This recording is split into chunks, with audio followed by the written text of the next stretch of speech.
লৈ পেলাই এটা ঘৰ বনাইছিলোঁ 40 ফুট সেয়া পকী ঘৰটো। হ্যাঁ, এতিয়া আমি মাটি বহিলে মাটিত দি পেলাই হাত ভৰি লগাই পেলাই উঠিব লাগে। মামা আপুনি যোৰহাটকৈ কৈছোঁ, আপোনাক অনুৰোধ কৰি কৰিছোঁ মামা, আমাক অলপমান মাটি দি পেলাই শান্তি দিয়ক। আপোনাৰ শান্তি হ'ব, আপুনি শান্তি পাব মামা, আপুনি শান্তি পাব, আপোনাৰ শান্তি হ'ব। আমি আশীৰ্বাদ কৰিম মামা, আমি আশীৰ্বাদ কৰিম, আপুনি আমাক শান্তি কৰি দিয়ক। যিমানে দিয়ে যিখিনি। আপোনালোকৰ যোনটো মছজিদ এতিয়া ভাঙি আছে, মছজিদটো কিমান পুৰণা? মছজিদটো পুৰণা ছাৰ। মছজিদটো এইটো স্কুল যেতিয়া দিছে, সেই মছজিদটো স্কুলৰ আগত আমি বনাইছিলোঁ। বনাই পেলাই ইমান পকী বনোৱা নাই, মিছা কথা নকওঁ, যে আগত যেনে তেনে টিং পাত দি নাৰা চাৰা দি পেলাই ঘৰ বনাই নমাজ পঢ়িছোঁ। এতিয়া ইমানখিনি মানুহ ক'ত নমাজ পঢ়িম, ক'ত যাম, সেইকাৰণে এটা পাঞ্জাখানা বনাইছিলোঁ। মছজিদটো কিমান দিন আগত নিৰ্মাণ কৰিছিলে ইয়াত? ধৰক আজি বহুত 40, 30, 35 বছৰৰ আগত হৈছে। আমি ইয়াত আহালৈকে এইটো পাঞ্জাখানা বনাই লৈছোঁ। তেতিয়া আমি বনাইছোঁ যে মছজিদ নাই, দুবাৰ নমাজ। আজি নামাজ পঢ়িছে নেকি? আজি নমাজ পঢ়িছোঁ, আমি আজান দি পেলাই নমাজ পঢ়িছোঁ। আমি আজান দিওঁ এইটো মছজিদত। এই যে এইটো আমাৰ ঘৰ, এইটো আপোনাৰ ঘৰটো ভাঙিছে? আমাৰ ঘৰটো এতিয়াও ভাঙা নাই, নিজে ভাঙিছোঁ যিখিনি ভাঙিব লাগে। আৰু পকী ঘৰ মানুহ নাই, ছোৱালী হ'ল 4টা, 2টা বিয়া দিলোঁ, আৰু 2টা সৰু আছে। ক'ত থাকিব এতিয়া? এতিয়া ক'ত থাকিম, ইয়াতেই থাকিব লাগিব।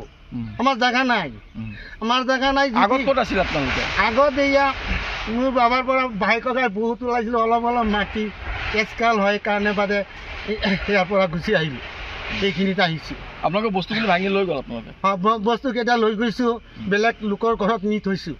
কাঠ টিং পাত লোকৰ ঘৰত নি থৈছোঁ।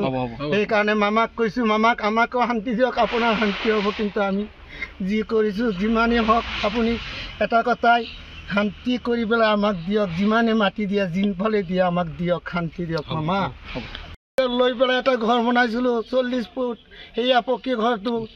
হ্যাঁ, এতিয়া আমি মাটি বহিলে মাটিত দি পেলাই হাত ভৰি লগাই পেলাই উঠিব লাগে। মামা আপুনি যোৰহাটকৈ কৈছোঁ, আপোনাক অনুৰোধ কৰি কৰিছোঁ মামা, আমাক অলপমান মাটি দি পেলাই শান্তি দিয়ক। আপোনাৰ শান্তি হ'ব,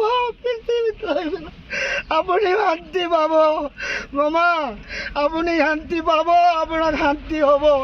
আমি আশীৰ্বাদ কৰিম মামা, আমি আশীৰ্বাদ কৰিম, আপুনি আমাক শান্তি কৰি দিয়ক। যিমানে দিয়ে যিখিনি। আপোনালোকৰ যোনটো মছজিদ এতিয়া ভাঙি আছে, মছজিদটো কিমান পুৰণা? মছজিদটো পুৰণা ছাৰ। মছজিদটো এইটো স্কুল যেতিয়া দিছে, সেই মছজিদটো স্কুলৰ আগত আমি বনাইছিলোঁ। বনাই পেলাই ইমান পকী বনোৱা নাই, মিছা কথা নকওঁ, যে আগত যেনে তেনে টিং পাত দি নাৰা চাৰা দি পেলাই ঘৰ বনাই নমাজ পঢ়িছোঁ। এতিয়া ইমানখিনি মানুহ ক'ত নমাজ পঢ়িম, ক'ত যাম, সেইকাৰণে এটা পাঞ্জাখানা বনাইছিলোঁ। মছজিদটো কিমান দিন আগত নিৰ্মাণ কৰিছিলে ইয়াত? ধৰক আজি বহুত 40, 30, 35 বছৰৰ আগত হৈছে। আমি ইয়াত আহালৈকে এইটো পাঞ্জাখানা বনাই লৈছোঁ। তেতিয়া আমি বনাইছোঁ যে মছজিদ নাই, দুবাৰ নমাজ। আজি নামাজ পঢ়িছে নেকি? আজি নমাজ পঢ়িছোঁ, আমি আজান দি পেলাই নমাজ পঢ়িছোঁ। আমি আজান দিওঁ এইটো মছজিদত। এই যে এইটো আমাৰ ঘৰ, এইটো আপোনাৰ ঘৰটো ভাঙিছে? আমাৰ ঘৰটো এতিয়াও ভাঙা নাই, নিজে ভাঙিছোঁ যিখিনি ভাঙিব লাগে। আৰু পকী ঘৰ মানুহ নাই, ছোৱালী হ'ল 4টা, 2টা বিয়া দিলোঁ, আৰু 2টা সৰু আছে। ক'ত থাকিব এতিয়া? এতিয়া ক'ত থাকিম, ইয়াতেই থাকিব লাগিব। আমাৰ জেগা নাই, আমাৰ জেগা নাই। আগত ক'ত আছিল আপোনালোকে? আগত এয়া মোৰ বাবাৰ পৰা ভাই ককাই বহুত ওলাইছিলোঁ, অলপ অলপ মাটি কেচকাল হয় কাৰণে বাদে ইয়াৰ পৰা গুচি আহিলোঁ, এইখিনিত আহিছোঁ। আপোনালোকে বস্তুখিনি ভাঙি লৈ গ'ল? আপোনালোকে বস্তুকেইটা লৈ গৈছোঁ, বেলেগ লোকৰ ঘৰত নি থৈছোঁ।